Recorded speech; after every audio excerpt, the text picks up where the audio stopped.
First things first, we are going to get started with a little bit of a warm up, a little bit of stretching, and then we're gonna get moving right into exercises. We're just gonna do continuous exercising for 20 minutes or so, and I'm just going to guide you and cue you through all of the exercises in the form as I would in a physical therapy session. So we're gonna do lower body and core today. It's my favorite stuff to do, so we're gonna start with that. Pretty simple and easy to do body weight exercises at home, okay?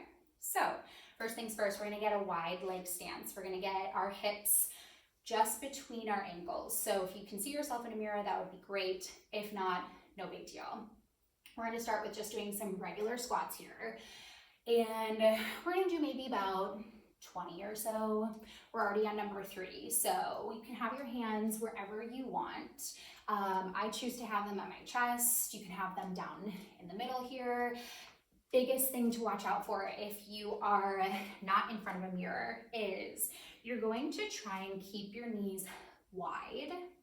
The other thing that I'm going to have you focus on is you don't want your knees to kind of cave in. So if you see, if I do a squat like this, my hands are now touching my thighs, versus if I go wide, I have a lot more healthy knee placement here. So we're already at 20. I'm going to show you from the side. We're going to do a little bit more.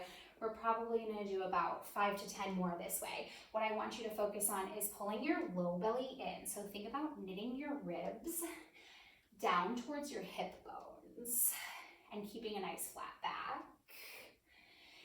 You see how my back doesn't go low enough to round? That's called a butt wink, and we want to avoid that. So you're really only going about halfway. If you want, you can have a chair behind you, and that actually might feel really good for you. All right, we're gonna swap it up exercises. We're gonna take one foot forward. You're gonna reach down, scoop. Arms come all the way around. Reach down and scoop.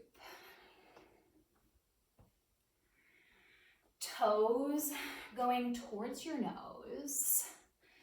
And essentially what you're doing here is you're just trying to warm up the backside of your legs.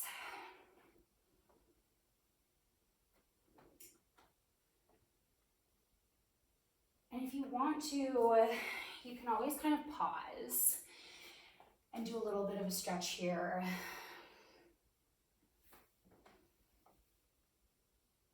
Essentially just kind of warming everything up. Perfect. Next exercise, I'm already getting warmed up here. So the important thing is with GLP-1s, so I'm kind of on my own fitness journey back to cardio and whatnot, but talking and exercising is literally like so difficult. So the next exercise that I'm gonna have you do is you're just gonna lunge to the side, lunge to the other side, welcoming any pops or crackles that you might hear from your hip. Totally fine. If you want to, you can kind of reach down to your shin. And then we're just warming up the outside, or I'm sorry, the inside of your legs. So coming from the side, again, you want that knee to stay behind your toes. It's not a very good view going to the side, but it's fine. If you want, you can also just kind of like bend over and hang. Take your arms, open them up like this, interlocking your fingers, letting your head hang heavy. If you can, letting your hands rest. Swaying side to side if you want. But again, still kind of moving and warming up your body in a safe and gentle way. All right, pretty warmed up now. It's been about 3 minutes or so. We are going to get started with exercises. So the first thing that I want you to do is we're gonna go a knee pull, knee pull, knee pull, knee pull. Again, it's really not that hard, but what this exercise does is it gets a little bit of a stretch on the glutes, but it also gets you some balance on one foot. So one important thing is if you're on a GLP-1, you're most likely past the age where your balance is really good. So you're probably in your 20s or 30s on a GLP-1. And the other thing too is when you are larger and wider, your center of gravity changes. So as you continue to lose weight, your center of gravity now comes closer to your body. So your base of support may also narrow a little bit more as your stance kind of narrows. So I think the thing is that like, honestly, when you don't do any kind of balance, you start to lose it, and it's not really something that we always do in our everyday life. So we're gonna start with a few of these. We're gonna do a few more of them. And if you can't bring your knee all the way up to your chest, totally fine. Just kind of do what you can. Again, we're going low intensity, so we're not trying to like really break a sweat. Essentially, low intensity or moderate intensity is kind of defined like by, can you sing or can you hold a conversation? So if you're feeling like you're breathing a little heavier, but it's fine, you're probably in the right range. Do about 2 more on each side, obviously. All right, next exercise that we're going to do is we're gonna do a split squat. So I'm gonna take my right foot forward and my left foot back. I'm gonna feel a pretty good stretch through the front here, so you can always narrow it a little bit more. Next thing I want you to do is to drop your back knee towards the floor and then stand back up. So you can notice that my front knee here is not going forward. It's staying behind my toes. By doing this, we're really focusing on the front glute, and we're also focusing on lengthening the front of the quad as we go down. So we're keeping everything nice and tight, hoping to feel that low belly pull in and up. We're gonna do about 3 or 4 more here. And if you're counting at home, no, you're not. You're listening to me, or you're following along, or listening to your music. Honestly, just doing some great gentle music and some gentle motion. All right, beautiful. Let's switch over to the other side. Okay, so same thing. We're gonna go down and up. Again, lower belly pulls in and up, so we support the spine. Pelvis is nice and level. As you drop, think about letting that back knee drop directly underneath you. And that front knee stays exactly where it is. So it stays behind the toes, and it's really only moving a few inches. You can push your weight forward a little bit more by coming up higher on your back toes. But honestly, it's a really great exercise for growing your glutes.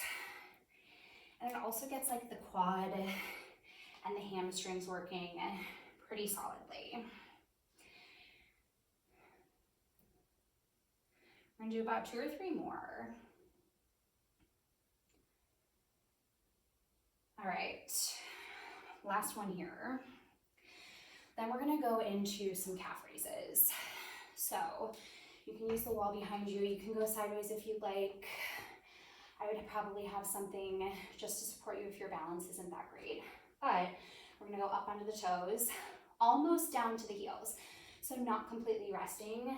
We go up onto the toes. We keep those calves nice and fired up the entire time. So you're not going all the way down. I'm not resting in between. We're gonna do 10, 9, knees are locked, 8, 7, 6, 5, 4, 3, 2, and 1. All right, slight bend in the knees. We're gonna work a different muscle. It's called your soleus. So we're gonna do about 15 of these here. You keep your knees bent the entire time. So you'll notice that I'm coming all the way up. The top of my head is actually moving. And we're trying to keep the nice bend, gentle bend in the knees, pulling our low belly in. Again, making sure that spine is nice and stable. Let's do 5 more. Usually this one is honestly a little bit stronger than your classic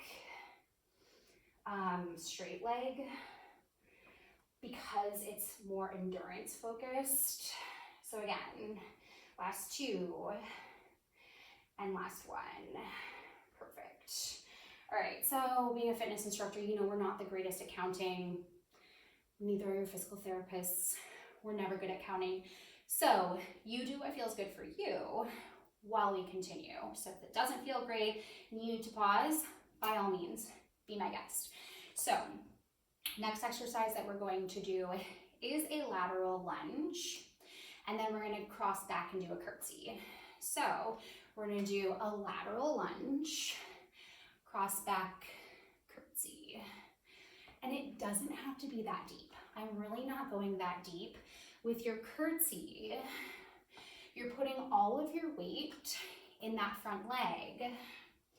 And it's really just more of a motion than anything. So you're going back to the curtsy and then lateral lunge. I'm going to show you from the side what the lateral lunge looks like so that you can see where my knee placement is. Okay, so that lateral knee placement is what we're going for. So we're going to go back to doing the lateral lunge to the curtsy. Let's do about 5 more. Last 4. Last 3. Last 2. And 1. Switch it out.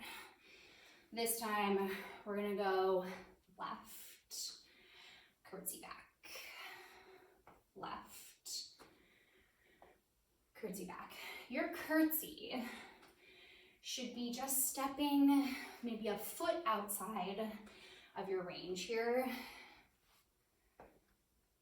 And your lateral lunge, again, keeping that knee behind your toes. So check in, if you can't see your toes, your knee's probably going in front. Alrighty, last 3, last 2,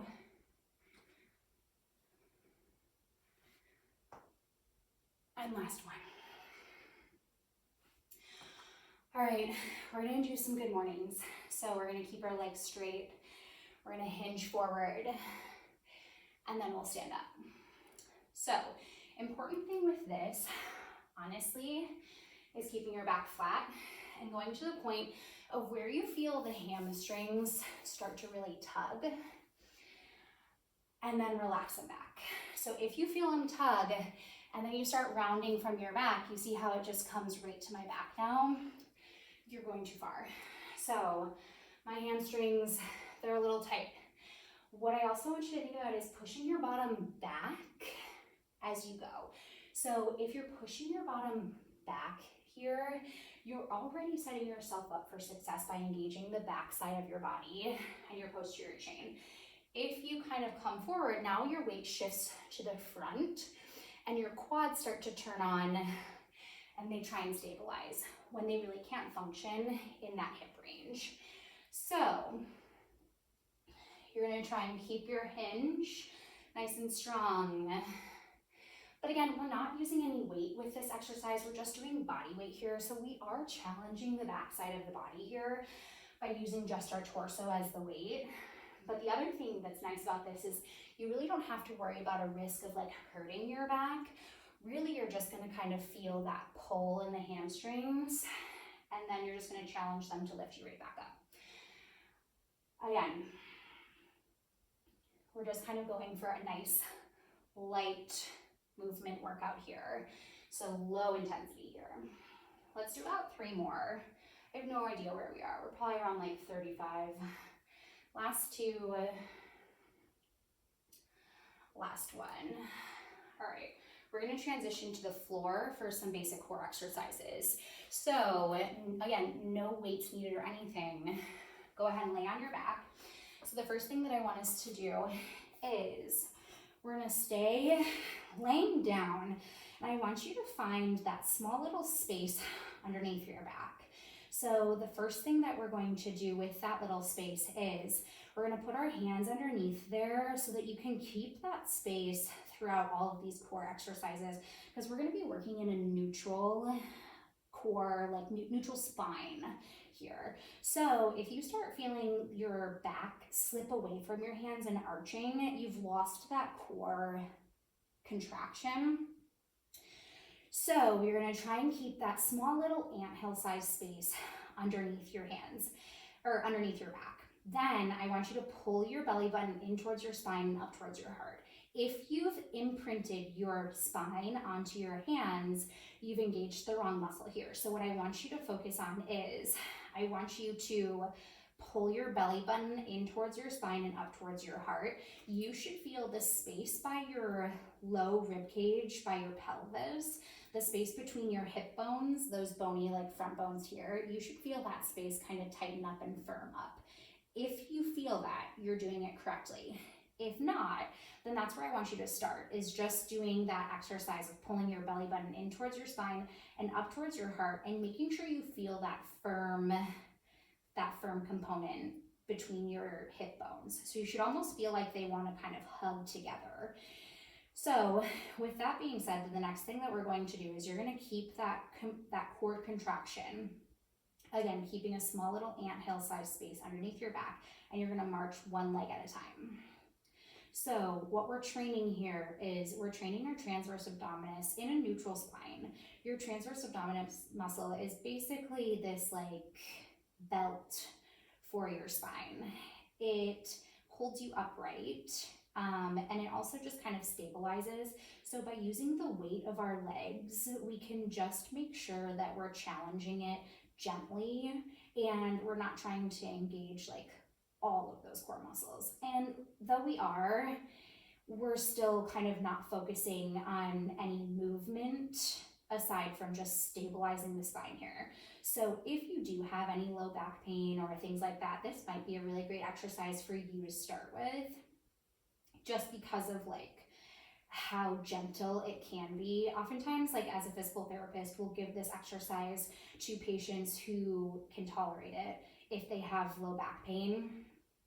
And this helps to just gently strengthen their core. So checking in now, keeping that space behind your back.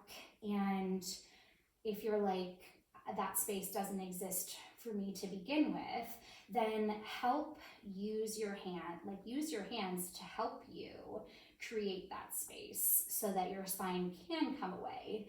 And if it doesn't, then that's okay. As long as you feel like that contraction of your core, then you're doing it right. So this is actually a really great, like simple exercise to kind of start with before moving on to like, any kind of plank exercise or that kind of stuff. So just keep marching. Maybe we'll do about 5 more on each leg. And if you're already feeling it at your hips here, that's totally fine. That's just your hip flexors working and possibly your TFL, maybe your quad a little bit. And those muscles are supposed to work because they make this motion possible. The thing that's also working is that your spine, it's helping to transfer the weight of each leg as you lift it through the spine and through the core and stabilizing the opposite side. So last one. There we go. All right. Next exercise that we're going to do is a bent knee fall out. So we're going to take one knee, we're going to let it fall out to the side. We're going to keep our core exactly where it is, and then we're going to let the other one fall out to the side and then bring it back up. So again, this is a spinal stability exercise, and we're focusing on keeping our hip bones exactly where they are. So I like to have my hands on my hip bones and making sure that they feel like they're in the right place and they're level the entire time. So this also helps to teach your spine that your hips are independent of your back. So your hip is actually supposed to move on your pelvis in this exercise. But a lot of the muscles that connect to your hip are intertwined through like your pelvic floor. They kind of run up through your back a little bit. And the other thing is that like these hip muscles have to work on the pelvis. And if the spine isn't stable, then the pelvis just kind of pulls at the low back a little bit. And then that kind of gives you a little bit more of that low back pain if you have limited mobility in your hips.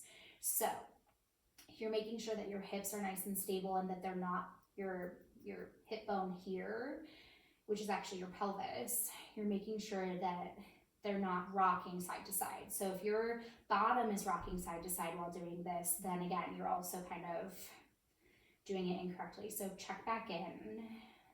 Let's do about 5 or 6 more here. Last 4. Last 3. Last 2. And last 1.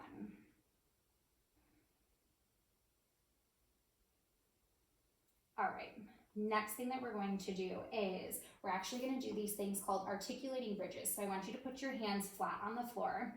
And what we're going to do is you're going to curl your tailbone at the very bottom, and then you're going to peel it off so that your low back then presses into the mat, and then your upper back comes off, and we go into a bridge like this. Then you're going to go reverse that motion and top down. So now your upper back is slowly being let down. Then your lower back is slowly being let down. And then your tailbone is the last thing to touch. So you're curling your tailbone off of the mat, and then you're pressing through your heels and you're pulling your spine off of the mat. Then placing your tailbone the last thing to touch. So you're rolling, imagine kind of peeling something off like a sticker off of your mat, and then relaying that sticker back down. So you're trying to put one vertebra down at a time, and then tailbone is last to touch. So we're using our abs to help curl our pelvis like that, and then we're gonna slowly lay it back down. Now, if you have like a disc herniation in your low back and you don't do well with like spinal flexion based exercises, this is kind of getting your back into a little bit of spinal flexion while using your core. So just be mindful of that this may aggravate your back. And if it does, then all I want you to do is just regular bridges. But I want you to focus on pushing your hips up towards the ceiling by pushing your heels into the floor and squeezing your cheeks at the top. So we're trying to drag our heels towards our bottom. We're trying to push our heels into the mat, and that's going to turn on the back side of our legs. So that's really going to make everything work on the back. So curling is one motion, and that's for our folks and our friends who don't have like really bad disc herniations or an active flare-up, or if you know that this will flare your back up. The other option that you can do is you can just go halfway, and you don't have to go super high. So if you're just pushing into the ground and then lifting, then that's really all that you need to do. And that's just firing up the backside of your legs and basically using your body weight to get that burn. So you're squeezing your tush, squeezing those cheeks together, and you're also lifting. So again, curl if you can. If not, you're just going for straight bridges. Let's do about 5 or 6 more. Last 5, 4, 3, 2,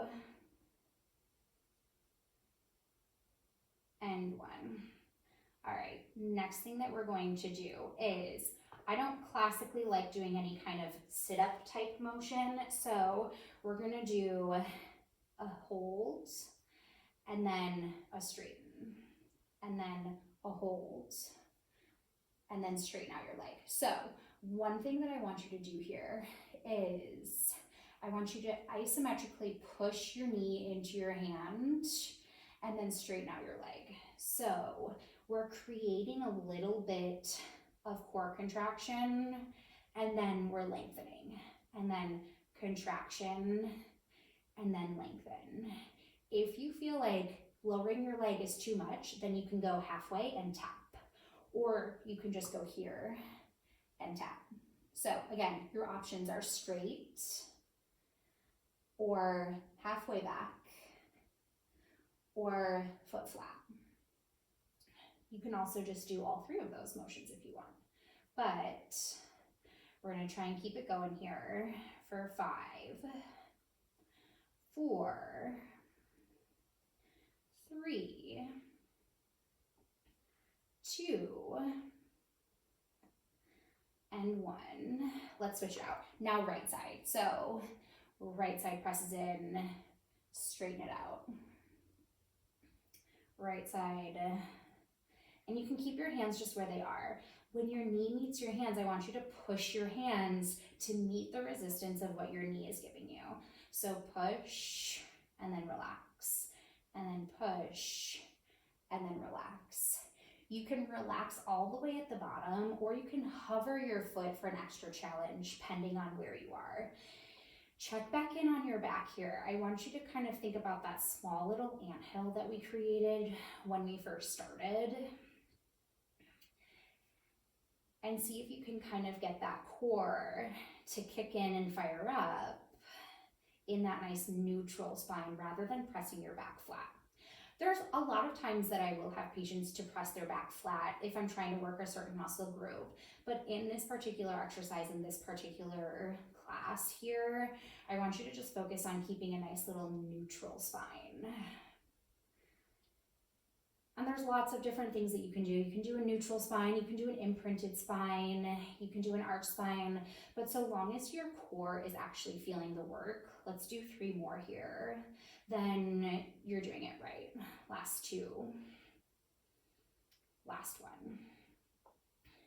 All right, last thing that I'm gonna have us do, we're gonna rock our knees side to side, wringing out our spine, welcoming any pops that happen.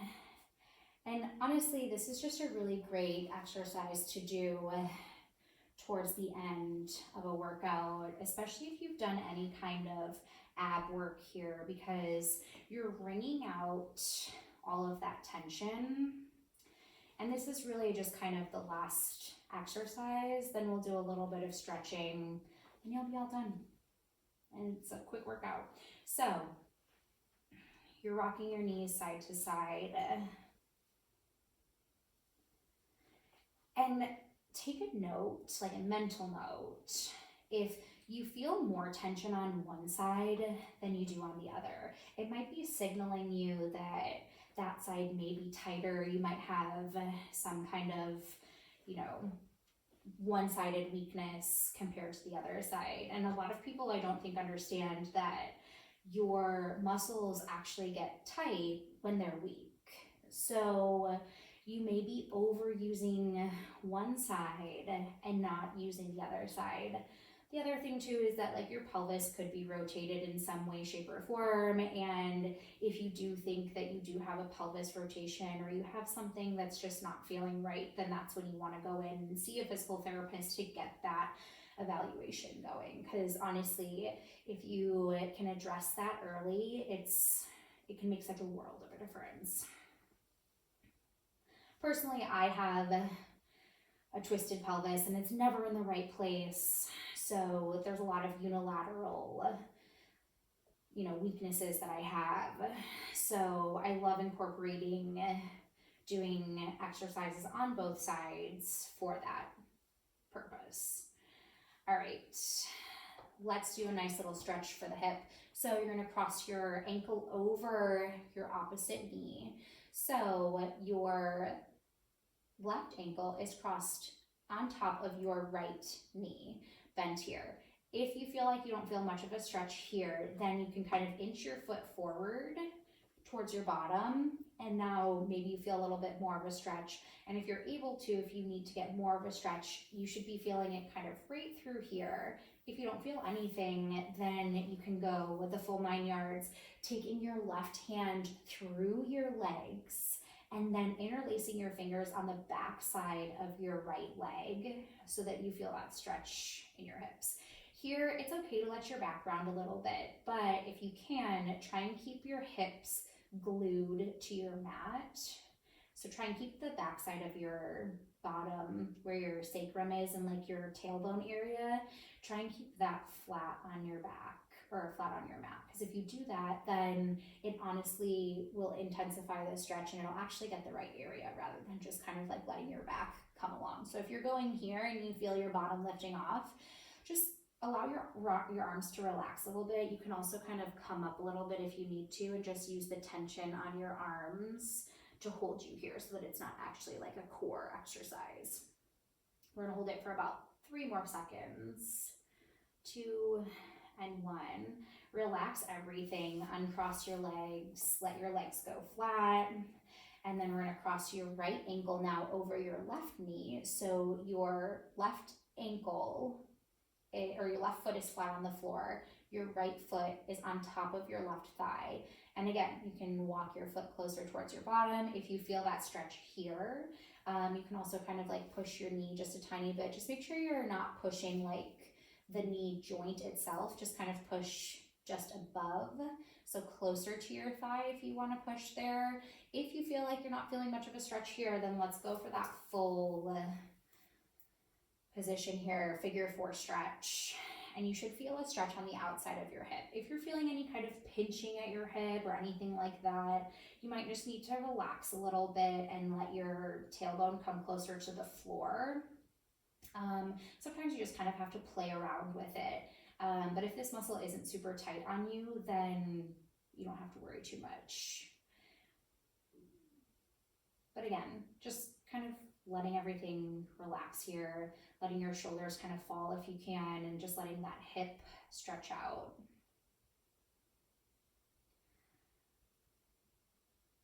Maybe hold it for 5 more seconds.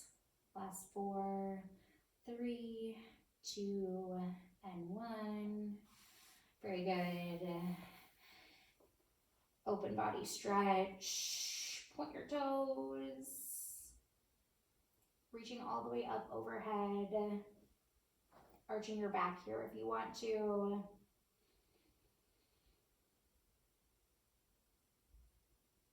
And then we'll go ahead and we'll sit on up. So use your arms if you need to help you sit up. We're gonna scoot your bottom back just a little bit. We're gonna point our toes towards our nose. If you can, grab onto those toes and pull towards you just so we can get that stretch in the calves. Hold it here for just a little bit, probably like 30 seconds. Honestly, whatever kind of feels good. And if you want to, you can kind of reach forward if you have that ability. You can let your back round here. That's totally okay if you can't hinge. Again, being mindful if you do have any back pain, you just kind of want to listen to what that's telling you. So if you're feeling a pretty big pull in your back, then maybe come off, place your hands on your shins. Or if this is enough of a stretch, then we sit just like this. So if you're feeling that pull in your back, you can even go to here if you need to. Honestly, listen to what your back is telling you. Your body's going to tell you what to do no matter what. So you're just gonna hold that stretch. And then we'll pull our knees in. And that's all. So thanks for joining me today. Follow along on my channel.